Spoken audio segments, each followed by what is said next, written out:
arkadaşlar, Cikirdekgiller kanalına hoş geldiniz. Minicik bir yumurtadan bir canlının çıkıp büyümesine yakından şahit olmak muazzam bir duygu. Evinde hobi amaçlı muhabbet kuşu bakan pek çok insan ne demek istediğimi eminim çok iyi biliyor. Ama bu bir hevesle başlanan macera çoğu zaman farkında olmadan yapılan hatalardan dolayı bir türlü yavru alamamakla sonuçlanıyor. Ben de zamanında bu süreçlerden geçtim ve deneme yanılmayla en sonunda başarıya ulaştım. Bu videoda sizinle tamamen kendim uygulayıp evet böyle yapınca gerçekten işe yarıyormuş dediğim tecrübelerimi paylaşacağım. Hadi şimdi gelin bir bakalım nerelerde ne hatalar yapıyoruz. Önce kötü haber. Her şeyden önce bilmeniz gereken en önemli şey sabırlı olmanız gerektiğidir. Muhabbet kuşu üretimi 3 aya kadar uzayabilen ve sabır gerektiren bir süreçtir. Eğer 3 aydan sonra kuşlarınız hala eş olmamışsa eşlerden birini değiştirip süreci başa almanız gerekir. Ama sabrınız mutlaka meyvesini verecektir bu konuda. Endişe etmeyin. Öncelikle gerekli ekipmanlardan başlayalım. İlk olarak kafes iki kuşun rahatça yaşayabileceği kadar geniş olmalı. 45'e 35 ölçülerindeki kafesler en ideal olandır. Ayrıca muhakkak ızgaralı ve alt kısmı çekmeceli olan kafesleri tercih edin ki temizlik aşamasında kuşları rahatsız etmeden mümkün olduğunca çabuk temizliklerini yapabilin. Kuşlarınız üreme sürecinde kafeslerinde kalacağı için küçük kafesler strese girmelerine ve yuva yapmayı reddetmelerine neden olur. En az 3 kapısı olmalı. Yuvalık takmak için, akıllı yemlik takmak için ve mama koymak ya da gerekli durumlarda kuşa müdahale etmek için boşta bir kapı olmalı. Ve tabii ki yuvalık ve plastik folluk olmazsa olmazımız. Burada önemli olan nokta bir takım kuş için 2 yuvalık ve 2 folluğunuz olsun. Yani birer yedeğiniz muhakkak olmalı. Yumurtalar gelmeye başladığında dişi son derece agresif olur. Elinizdeki yedekler burada işinize yarayacak. Yedekte bulunan yuvaya taban malzemesini koyduktan sonra hızlıca yumurtaları buraya aktarın. Kafesteki yuvayı söküp yedektekini takın. Saniyeler içinde yuvalık temizliği tamam. Bu sayede dişiyi kızdırıp yumurta ya da yavrulara bakmayı bırakma riskini en aza indiririz. Yuvalığa taban malzemesi olarak mısır granülü ya da pet shoplarda satılan kemirgen talaşlarından kullanabilirsiniz. Kuş kumu kullananlar da var fakat kuş kumu koymanızı önermem. Yumurtaların çabuk ısı kaybetmesine neden olur. Ayrıca kum sert olacağı için yumurtanın kırılmasına neden olabilir. Bir diğer önemli nokta eğer show jumbo ya da jumbo üretecekseniz yuvalık ve folluğu sultan papağanı için olanlardan tercih etmelisiniz. Malum kendileri muhabbet kuşları arasında en iri ırk. 7-8 yavru yapacağı varsayılırsa normal ölçülerdeki yuvalıklara sığmayacaklardır. Ve bu da yavrularda çarpık bacak gibi sorunlarla karşılaşmanıza neden olur. Ayrıca yuvalık delikleri geniş olsun ki havalandırma sıkıntısı olmasın. Eğer yuvalıklarımızda küçük ve az sayıda delikler varsa kendiniz birkaç delik daha açabilirsiniz. Ve muhakkak dişinin yuvaya rahat girmesi için yuvanın girişinde küçük tünek olmalı. Konarga deniliyordu sanırım yuvalığa takılı olan küçük tüneğe. Dişinin neye dertleneceği belli olmuyor ve böyle küçük gözüken ayrıntılar yuva yapmayı reddetmesine sebep oluyor. Yemlik olarak akıllı yemlik yine işinizi kolaylaştıracak bir diğer materyal. Yemler sağa sola saçılmadığı için hem yem tasarrufu sağlıyor hem de toz kir yeme girmiyor. Bunu ben de yedekli kullanıyorum. Size de tavsiyem bu yönde. Biten yemliği temizledikten sonra iyice kuruması zaman alıyor. Bu nedenle yedek yemlik hızlıca yemlik değişimi yapabilmemi sağlıyor. Tünek seçimini tahtadan yana kullanın. Plastik tünekler kuşların ayak yapısına zarar verebiliyor. 2 tane tünek yeterli. fazlasını kesinlikle önermiyorum. Hareket alanlarını tünekle daraltmayın. Toparlamak gerekirse, gerekenler kafes, ikişer yuva ve folluk, 2 akıllı yemlik, 2 tünek, ayrıca 2 suluk yine yedekli olması için. Olmazsa olmaz takviyeler ise kalamar kemiği, kuş kumu, mineral blok, probiyotik ve parazit spreyi. Muhabbet kuşu yumurta yaparken vücudundaki kalsiyum azalır. Parazit spreyi özellikle yuva içinde oluşabilecek ki muhtemelen de oluşacak olan bitleri engellemek için kullanılmasını tavsiye ediyorum. Özellikle yuvanın köşe birleşim yerlerine sıkın. Örneğin yuvalığı pazartesi günü değiştireceksiniz. Pazar akşamı sıkıp ağzı açık bir şekilde sabaha kadar havalandırın.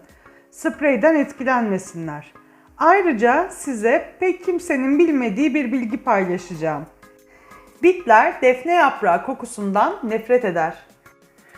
Aktarlardan alabileceğiniz defne yaprağını buraya dikkat, yuvalık tabanına, folluğun değil, bakın tahta yuvalığın tabanına 2-3 adet koyarsanız doğal bir çözüm elde edersiniz.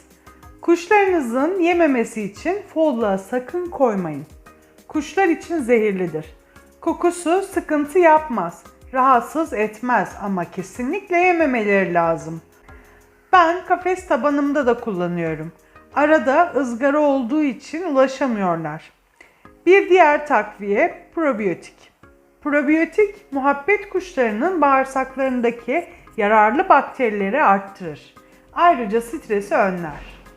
Gelelim kuş seçimine. 9 ay üzeri kuşlar üreme yetilerini kazanmış olurlar.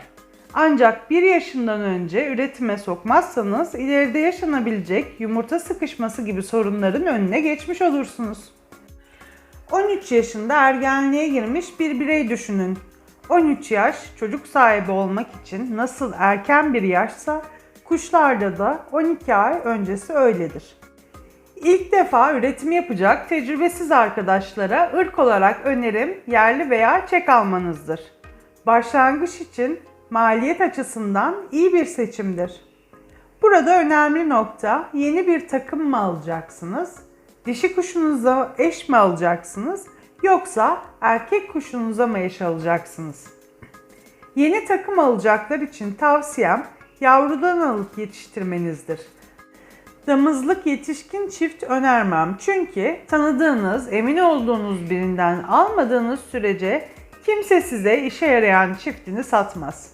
Çift ya yavru bakmıyordur, ya az yavru veriyordur vesaire bir problem vardır o çiftte. Biraz büyümesini beklersiniz ama kaliteli yavrular alırsınız. Beklediğinize değer. Başta da dediğim gibi bu sabır işi. Eğer dişinin yanına eş alacaksanız muhakkak ek bir kafesiniz olmalı ve büyük olan kafese yani kuşların birlikte yaşayacağı kafese önce sadece erkeği yerleştirmelisiniz. Yuvalık erkek kuşun kafesinde olmalı. Burada amaç erkeğin kafeste hakimiyet kurmasını sağlamak. Erkek baskın olmazsa dişi çiftleşmeye yanaşmaz. Bu arada yeni aldığınız kuşun parazit küllerini uygulamayı unutmayın. Geldiği yerden hastalık taşınmış olmasına karşı önlem almış olursunuz. Eğer dişinin parazit küllerini en son 2 ay önce yaptıysanız dişiye de uygulayın ki üretim aşamasında hastalığa karşı direnci yüksek olsun. Bu arada kafesleri birbirine görecek şekilde konumlandırın. Birbirlerine alışmaları için bu gerekli. 2 haftanın sonunda artık aynı kafese koyabilirsiniz. Şiddetli kavga etmiyor olduklarından emin olmak için bir süre gözlemleyin. Kavga ediyorlarsa bir süre daha ayrı kalsınlar. Sınırımız 3 ay. 3 ayın sonunda hala aynı kafese koyamadıysanız ne yazık ki eş değiştirmeniz gerekli. Erkeğin yanına dişi alacaksanız süreç az öncekiyle aynı. 2 hafta ayrı ama yan yana kafeslerde kalıp alışmalarını bekleyin. Her zaman erkeğin kafesine dişiyi koyun. İşin anahtar noktası burası. dişinin kafesine erkek koyulmaz. Kuşları eşe atmadan 2 hafta öncesinden üretime hazırlamaya başlamalısınız. Dişi kuşa kalsiyum takviyesi olarak kalamar kemiği, ki zaten yumurta hazırlığında normalden daha çok kalamar kemiği tükettiğini göreceksiniz, kafeste mutlaka bulunsun. Erkek için ise selenyum içeren E vitamini takviyesi verim için oldukça önemli. Bu arada mamalarına aspur, havuç gibi kızıştırıcı özelliği olan yiyeceklerden ve tohumlardan katın. Keçi boynuzu tozu da etkili bir kızıştırıcıdır. Aktarlardan ve bazı marketlerde bulabilirsiniz. Bir çift için hazırladığınız mamaya bir çay kaşığının ucuyla mercimek tanesi kadar eklemeniz yeterlidir. Aşırısı kuşu tüye sokar ve tüye giren kuş yuva hazırlığı yapmaz. Bu süreçte yuvalık takılı olabilir. İlk yumurtayı gördüğünüzde bu takviyeleri kalamar kemiği hariç vermeyi kesin. Kalamar kemiği her zaman yuvanın yakınlarında bulunsun. Ayrıca bu 2 haftalık süreçte eğer sadece bir çift kuşunuz varsa kızıştırma sesleri dinletin. Muhabbet kuşlarında sürü psikolojisi vardır. Yakınlarında çiftleşen bir eş olduğu düşüncesi onları da üremeye teşvik etmekte oldukça faydalı bir yöntem. Bu benim de kendi kuşlarımda uyguladığım bir yöntem. Kafeste kavga etmiyorlar ama yan yana da gelmiyorlarsa geçici olarak 10 günlüğüne tünek sayısını teke düşürün. Kafesin konumu da bu aşamada çok önemli. Mümkünse fazla kişinin girip çıkmadığı sakin bir odada en az yerden 1,5 metre yüksekliğinde konumlandırın. Oda gün ışığı alsın ama güneş doğrudan kafese vurmasın. 12 saat ışık aldıklarından emin olun. Işık üretimde çok önemlidir. Odanın havadar olması da önemli. Gün içinde pencere açıp havalandırın ama hava akımına dikkat edin. Pencere açıksa oda kapısını kapalı tutun. İki açık pencerenin arasında kalmadıklarından emin olun. Ve eğer klima kullanıyorsanız kafes klimanın önünde olmasın. Kuşları yem, su haricinde rahatsız etmeyin. Yuvayı ilk günler kontrol etmeyin. Yaklaşık bir hafta sonra günde belirlediğiniz bir saatte yumurta olup olmadığını kontrol edebilirsiniz. Yuvalık kapağını açmadan deliklerden görebiliyorsanız kapağı hiç açmayın. Eğer ilk kuluçkadaysa ve dişinin huyunu bilmiyorsanız yumurtalara numaralandırma yapmayın. Kuluçka süresi 19-21 gün arası değişir. Ve dişi ortalama 4 ila 6 arasında yumurta yapar. Son yumurtadan 21 gün sonra çıkmayan yumurtaları kontrol edebilirsiniz. Muhtemelen boştur zaten. Ama yuvada yavru varsa yumurtaları almayın. Yavrular yumurtaları yastık gibi kullanır. Ayrıca dişi yumurtaları olduğu için yuvada daha çok zaman geçirir. Ve bu arada yavru bakımını da ihmal etmez. İlk 2 kuluçkada yumurtalar boş çıkabilir. Telaşlanmayın. Bu tecrübesiz çift için normal bir durumdur. Tavsiyem üretime girerken kuşların popo tüylerini kesin. 3. kuluçkada da yumurtalar boşsa bir sıkıntı var demektir. Erkeğin kısır olma durumu olabilir. Son bir şey daha. Yumurta maması vermeyi ihmal etmeyin. Erkeğin dişi kuşu beslemesini kolaylaştırır. Yumurtalar varken haftada 4 gün, ilk yavrunun çıkmaya başlamasıyla her gün mama verin. İçeriğinde kesinlikle kızıştıracak yiyecekler olmamalı. Erkek tekrar üremek isteyeceği için yuvadaki yavruları öldürebilir. Biraz fazla detaylı bir içerik oldu ama üretimle alakalı tüm sorularınızı tek seferde giderin istedim. Tüm bunları uyguladıktan sonra beklemekten başka yapılacak bir şey kalmıyor. Umarım bol bol sağlıklı yavrularınız olur. Benden bugünlük bu kadar. Kanalıma abone olup beni desteklerseniz çok sevinirim. İzlediğiniz için teşekkürler. Bir sonraki videoda görüşmek üzere. Hoşça kalın.